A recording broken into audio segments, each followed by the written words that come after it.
میرے نبی مسجد میں ہیں، ایک نوجوان ہے، یا رسول اللہ میں بڑا خاندانی آدمی ہوں، بنو سلیم کا ہوں، لیکن میں کالا بھی ہوں، بدصورت بھی ہوں، مجھے لڑکی کوئی نہیں دیتا، میری شادی کروائیں، میری شادی کرو۔ میں ان کا نام تھا سعد۔ آپ نے کہا اچھا اب عمر بن وہاب بیٹھے ہیں؟ کہا جی کوئی نہیں۔ اچھا جاؤ عمر بن وہاب سے کہو تمہیں بیٹی دے دے، نکاح۔ عمر بن وہاب ثقفی، خوبصورت، مالدار، یہ اٹھے اور دروازے پہ دستک دے کر عجب رسول اللہ، اللہ کے رسول کا قاصد آیا ہے، باہر آؤ۔ کہ لبیک رسول اللہ، میں حاضر اللہ کے نبی کے قاصد کے لیے۔ آگے دیکھا تو استاد سلمی کا کیوں کس لیے ہے؟ کہ اللہ کے نبی نے فرمایا کہ اپنی بیٹی میرے نکاح میں دے دو۔ کہ جا تجھے دوں گا، غریب فقیر۔ وہ تو اسی قدموں واپس آ گیا۔ بیٹی نے پیچھے سن لیا باپ اور ساتھ کا مکالمہ۔ بیٹی نے کہا یا ابتا النجات قبل ان یفلحک الوحی، ابا جان تو نے میرے نبی کی بات کو ٹھکرایا ہے، جاؤ جا کے ہاں کر دو، کہیں ہمیں تباہی نہ دیکھنی پڑے۔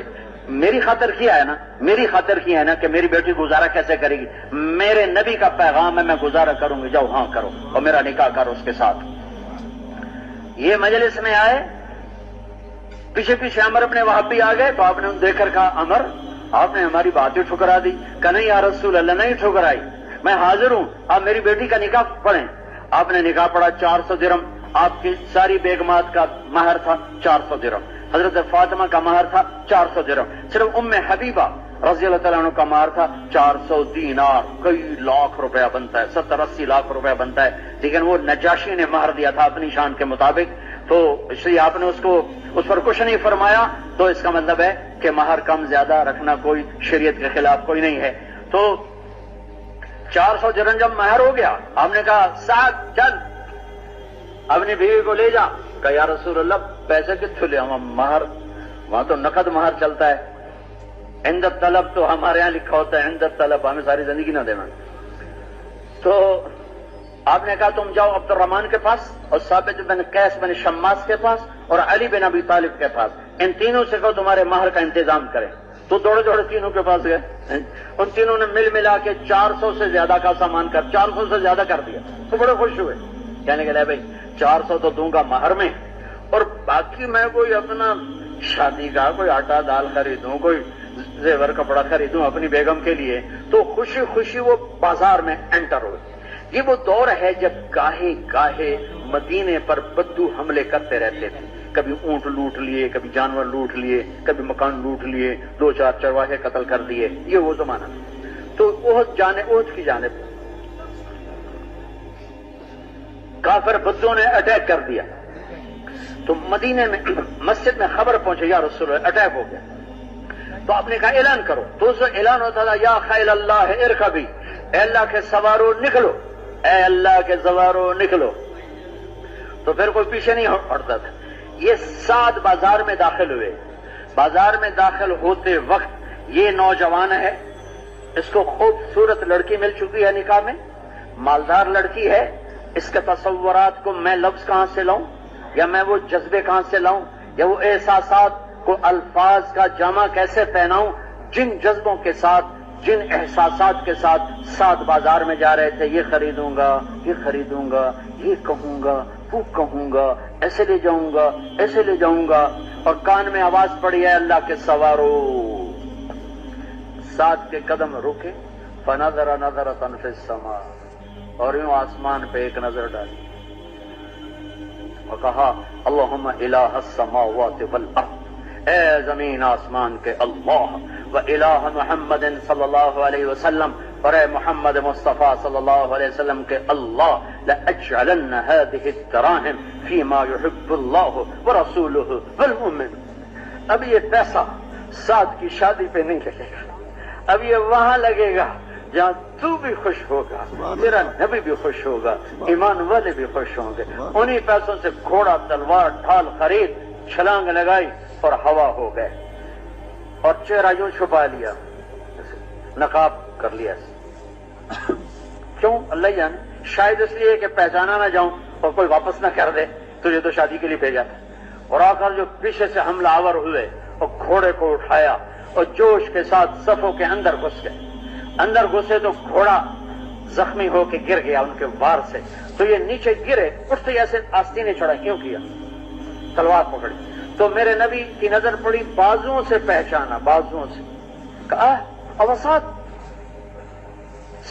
تو یہاں کیا کر رہا ہے؟ تجھے کہاں بھیجا؟ تجھے کیا کر رہا ہے؟ کہا یا رسول اللہ میں سعد ہوں، اللہ رسول کو راضی کرنے آیا ہوں۔ آپ نے کہا تجھے مبارک ہو، جنت تجھ پہ واجب ہوگی۔ کہ پھر مجھے اور کچھ نہیں چاہیے، اور چھلانگ لگا دی اور تلواروں کا زخموں کی تاب نہ لا تو گرے، تو اتنے میں بدوؤں کے قدم اکھڑ گئے اور آواز لگی اسی بساط۔ سارے صحابہ ابھی تو نکاح کی مجلس میں بیٹھے تھے اور ابھی اس کا تڑپتا لاشا دیکھ رہے تھے۔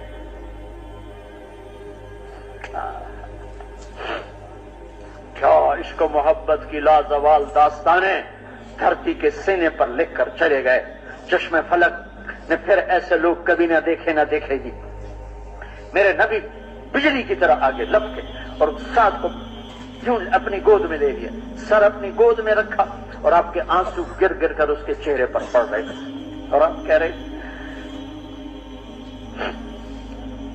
ما اطیب ریحک واحبک الی اللہ ورسولہ۔ اے سعد میں قربان جاؤں، تو اللہ رسول کا کتنا پیارا بن چکا ہے اور تو کتنا خوشبودار بن چکا ہے۔ ما اطیب ریحک واحبک الی اللہ ورسولہ۔ اے سعد آئے شاک گئے وعدہ فردہ لے کر، اب انہیں ڈھونڈ چراغ رخ زیبا لے کر۔ چراغ رخ زیبا سے بھی تکتے تکتے مدت گزر گئی، کوئی نظر نہیں آتا۔ وہ جو بیچتے تھے دوائے دل وہ دکان اپنی بڑا گئے۔ مدت سے لگ رہی تھی لب بام تک تکی، تھک تھک کے گر گئی لگے انتظار آج، اکھیاں ہی ترس گئیں۔ میرے نبی نے یوں پکڑا، آنسو ٹپکے اور شبری تو کتنا پیارا، تو کتنا خوبصورت، تو کتنا خوشبودار۔ پھر ایک دم آپ مسکرا کر منہ پھیرا کہ ورد الحوض ورب الکعبہ، رب کعبہ کی قسم سادہ حوض پہ پہنچ گیا۔ سبحان اللہ۔ ابو لبابہ کہنے لگے یا رسول اللہ یہ حوض کیا ہے؟ کہ میرے رب نے مجھے دیا کوثر، جس کا ایک گھونٹ پینے والا کبھی پیاسا نہ رہے گا۔ سعد وہاں پہنچ چکا ہے۔ ابو لبابہ کہنے لگے یا رسول اللہ پہلے آپ رو رہے تھے، پھر آپ ہنسنے لگے، پھر آپ نے منہ پھیر لیا، یہ تھوڑا سا بتائیں گے کیا ہے؟ آپ نے فرمایا اما بکائی فشوقا الی سعد، میں سعد کی جدائی پہ رویا ہوں، واما ضحکی فلما رأیت منزلتہ عند اللہ، اور میں مسکرایا ہوں اس کے جنت کے عالی شان درجات دیکھ کر۔ ہائے ہائے ہائے ہائے، کیا اللہ رسول سے یاری لگائی کہ اتنے بڑے جذبے قربان کر دیے۔ کبھی ہم بھی تم میں بھی چاہت، کبھی ہم بھی تم میں بھی راحت، کبھی ہم بھی تم بھی تھے آشنا، تمہیں یاد ہو کہ نہ یاد ہو۔ کہ یا رسول اللہ پھر آپ ہنسے کیوں؟ کہ اس کے درجے دیکھ کر۔ اب روئے کیوں؟ کہ اس کی جدائی پر۔ آپ نے منہ کیوں پھیرا؟ آپ نے منہ کیوں پھیرا؟ کہ منہ اس لیے پھیرا فلما رأیت ازواجہ من الحور العین، میں نے اس کی جنت کی حوروں کو دیکھا، یتبادرنہ، اس کو گلے لگانے کے لیے توڑ لگا رہی تھی، اور ہر حور کی خواہش تھی میں آگے بڑھ جاؤں اور سب سے پہلے میں سعد کے گلے لگوں۔ اس تیز دوڑنے کی وجہ سے کاشفات سوقہن، ان کی پنڈلیوں سے کپڑا ہٹ گیا ہے اور ان کی مرمری پنڈلیاں مجھے نظر آ رہی تھیں۔ وبادیات خلاخیلہن، اور ان کے پاؤں میں پڑی چھن چھن چھن کرتی بازیں مجھے دکھائی دے رہی تھی، تو میں نے شرم سے منہ پھیر لیا اور جاؤ سعد کی منکوحہ سے کہہ دو کہ سعد کے رب نے تجھ سے زیادہ حسین بیویوں کو اسے مالک بنا دیا۔ یہ مٹی سے بنی، وہ مشک عنبر زعفران کافور سے بنی، وہ سورج کو انگلی دکھائے سورج بے نور ہو جائے، وہ مردوں سے بات کرے وہ اٹھ کے زندہ ہو کے کھڑے ہو جائیں، وہ اندھیروں میں کلائی ظاہر کرے اندھیرے روشنیوں میں تبدیل ہو جائیں، وہ سمندر میں تھوک ڈالے ساتوں سمندر شہد کی طرح میٹھے ہو جائیں، وہ ایک قدم چل کے خامن کی طرف آئے تو 1,00,000 ناز و انداز دکھائے۔ یہ حسین بیویاں سعد کو اللہ نے دے دی، ایک نظر ڈالے اس رب کی قسم جس نے یہاں بٹھایا ہے 40 سال ایسے دیکھتا رہے گا، نظر یوں نہیں کر سکے گا، 40 برس صرف دیکھنے کے مزے میں گم ہو جائے گا۔ ایسی پاکیزہ بیویاں اللہ نے اپنے بندوں کے لیے تیار کر کے رکھی۔